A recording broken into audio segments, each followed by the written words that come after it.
The cream of the crop! Nobody does it better.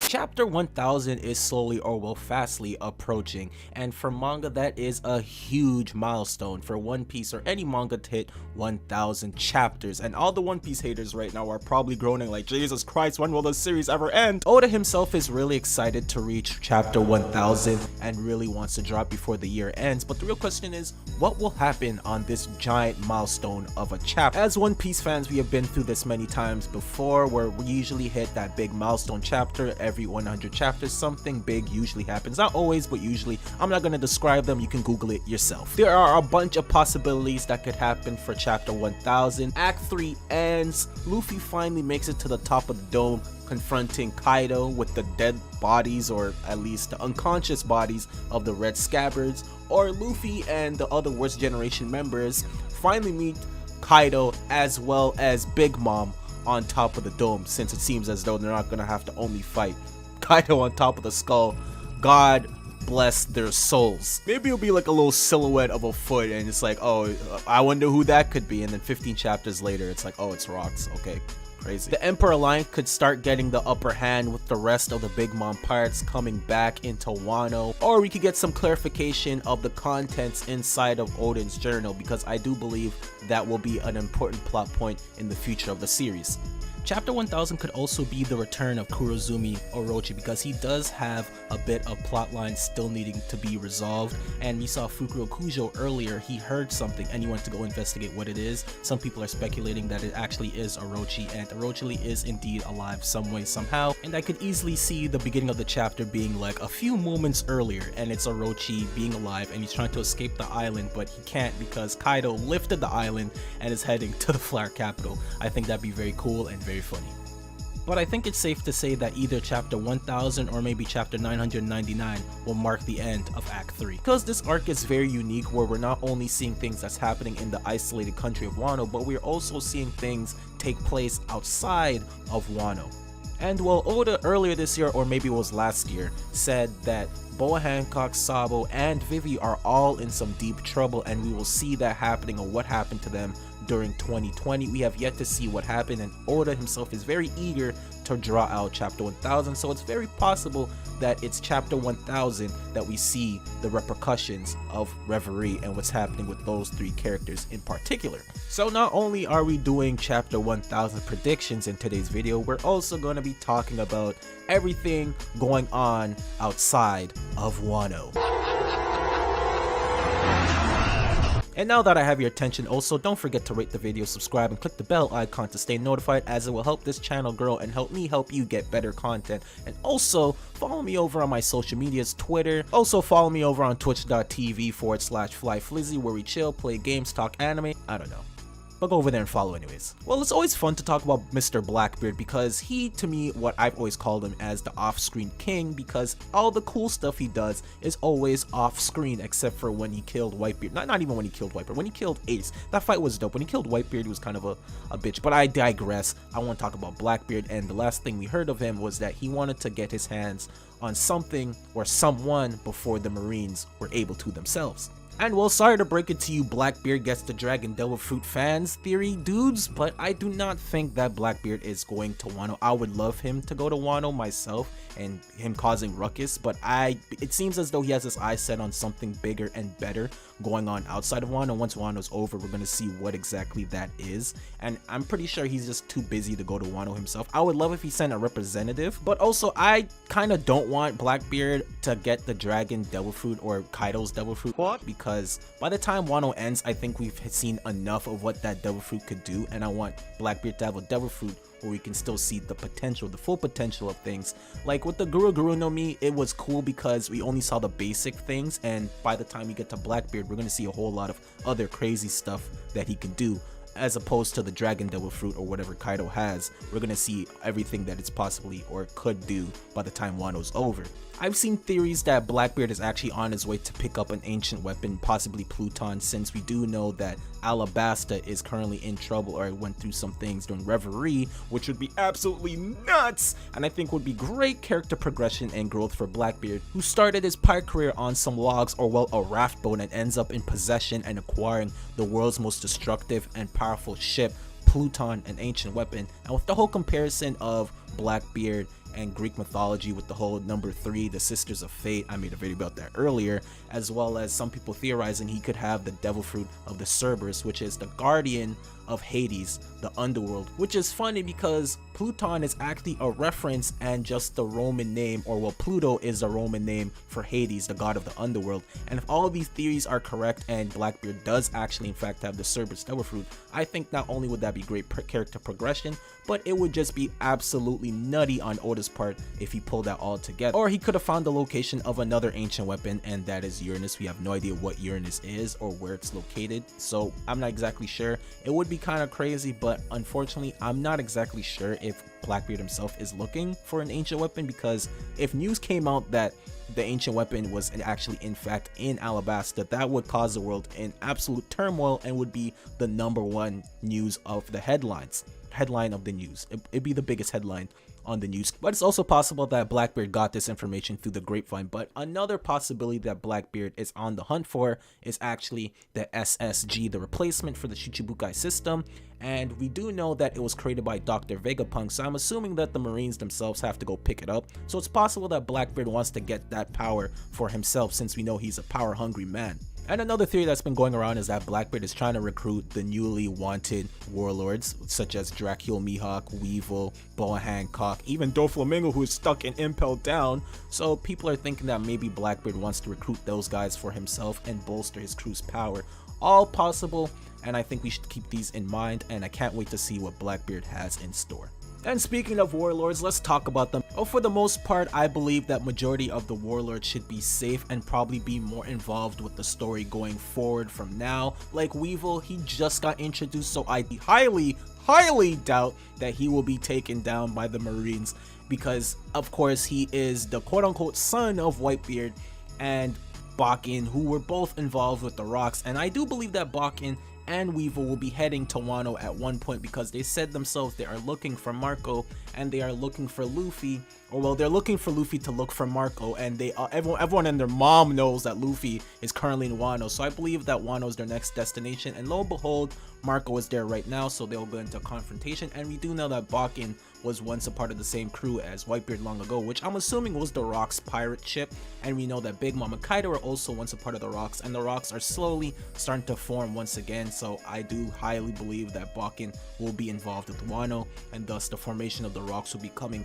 more and more complete as the story goes on forward. As for Mihawk, he is just too important for the story and well for Zoro's character, so I obviously do not think he'll be taken down by the Marines, but in fact I think he'll start to make his move and enter the New World, maybe even searching for Zoro, thinking it's time, or maybe even go looking for Shanks or some sort of thing. But I do believe that he's gonna finally make his move and enter the New World after this is said and done. And Buggy, well, Buggy has some unfortunate luck. He just became a warlord not too long ago, and now they're already after him, and he's searching his way or finding a way to get off the island so he doesn't get himself captured. What happens to him, I'm not too sure, but I don't think he'll be captured, because we already went through that like 2 years ago and he was an impelled down, so I don't think Oda wants to retread that same character or well story beats.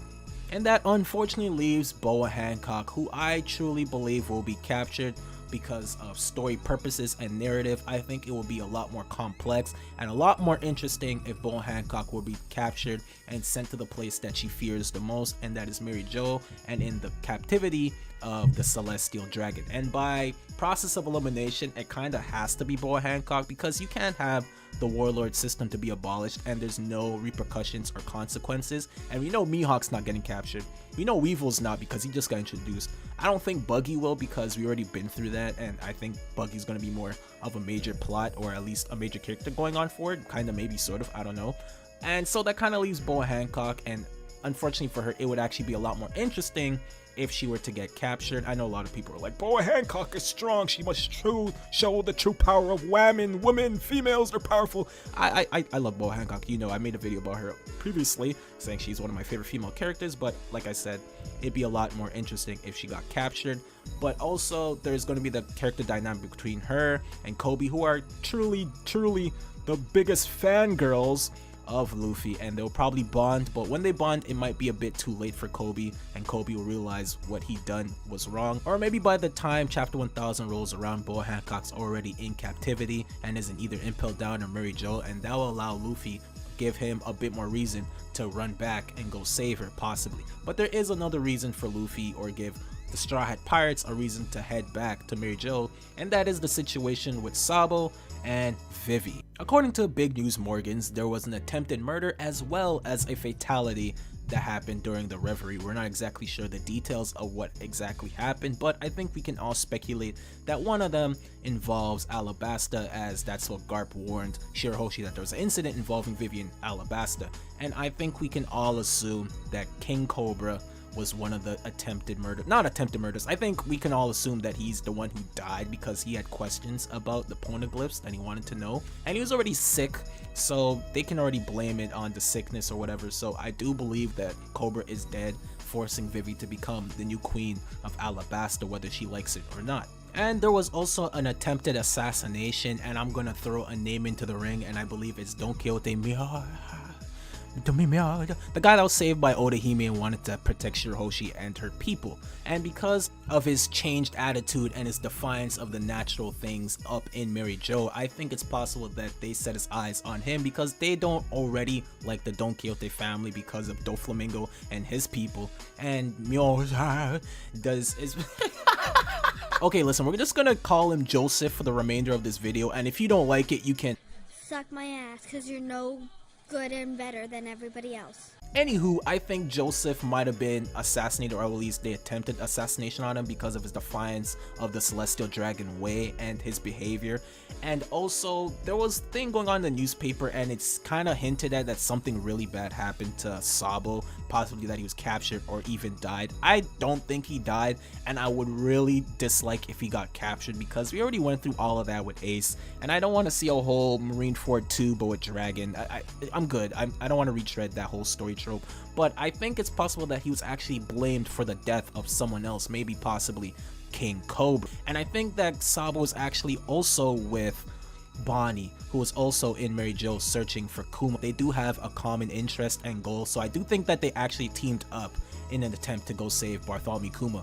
But in the chance that Sabo is actually in captivity of the world government, that would be a bit interesting, I guess, because that would force Dragon to finally make a move. Regardless of what happened or who may have died, the world government does not want Big News Morgans to put this in the news because the witness saw exactly what happened and would probably put the world government in a bad light because they probably witnessed that it was the world government's doing of why the events transpired the way it did. I had a goddamn plan! When Im-sama was first introduced into the story, he was first seen interacting with a butterfly. And why does that matter? Well, butterflies are a symbol for many things in mythology, religion, as well as culture. Butterflies are often seen as the symbol of the soul, and in Christianity, it is a symbolism for resurrection, and many people in the community believe that Im-sama is in fact immortal, and people have even gone further and think that he is the direct result of the op fruit immortal surgery. But the most common theme that the butterfly is mostly associated with is change, and you might have heard of the phrase the butterfly effect, where a small action or change can cause huge ripples and domino effect that could affect the world and many events in the future, which is what is going to happen with whatever Im-sama has planned for not just Shirahoshi, Blackbeard, and Luffy, but most importantly, Vivi, who with all those people that I mentioned earlier, he ripped and stabbed all of their pictures, but for some reason had Vivi's picture intact. And it's heavily implied that it's Vivi who Im-sama wants erased from history, but I'm gonna throw a curveball and I'm gonna say that I do not think that he wants Vivi to be dead. See, the way my mind is processing right now is if Im-sama truly wanted Vivi dead, she would have been dead and Alabasta would have been erased a long time ago. From the moment that the Nefertari family decided to stay on the Blue Sea and not join the other 19 families up in Mary Jo, that to me, and we know how the world government goes with all the secrets that Nefertari knows and all that, they would have erased them, but for some reason they haven't. And not only that, Alabasta also has the poneglyph that reveals the location of Pluton, and we know the extents of how far the world government will go to erase an entire country just because they have the knowledge or the possession of a poneglyph. We've seen this with Ohara as well as Shandia, who were invaded by the world government during the Void Century because they had possession of a poneglyph that, and most specifically, it had the location of Poseidon. And although they were known as the City of Gold, it was the fact that they had the possession of a poneglyph that had the location of an ancient weapon that they were actually attacked throughout the years, and they were tasked to protect this poneglyph, and they did this for many centuries. The question is, why didn't the world government attack Alabasta if they had a poneglyph, especially if it had the location of an ancient weapon? Unless it's the case of the world government just didn't know, and that's why Alabasta was trusted with a poneglyph, because it was just hiding underneath the world government's nose. It could be a situation like that. So assuming Im doesn't want to kill Vivi, the question still remains, what does he want with her? And there are still a few other possibilities for what he has planned for Vivi. Maybe he wants to capture her for some sort of experiment. Another possibility is maybe he wants to marry Vivi, and Vivi is a descendant of a former love interest of Im-sama all those years ago, and maybe that's why he left Alabasta alone, because he was in love with maybe the princess or something and has been waiting all these years to get her back, and now he sees Vivi and she resembles his former love interest so much he wants to marry her. I don't know, I'm spitballing here, please don't get mad. Maybe he does want to kill her, but more of use her as a sacrifice rather than just wipe her out from history. A sacrifice for whatever other diabolical plan the world government or Im-sama has planned. But the possibilities are up in the air. I just want it to be different, and I didn't want to go with the obvious choice of Im-sama wants Vivi to be killed, but it could still be the chance that Im-sama wants Vivi killed because of her family history. But I love the small attention to detail with the butterfly because of all the symbolism that it carries, and with the Wano arc, everything going on inside of the country and outside of the country will cause changes and will affect future events in the world of One Piece. Alright, that's every time I clap, I hurt my goddamn hand. So anyways, that's the video. I hope you guys enjoyed it. Don't forget to, wait, I already said that. You know what? Hope you guys have a good day and a good night. I'll catch you guys on the next one. Toodles.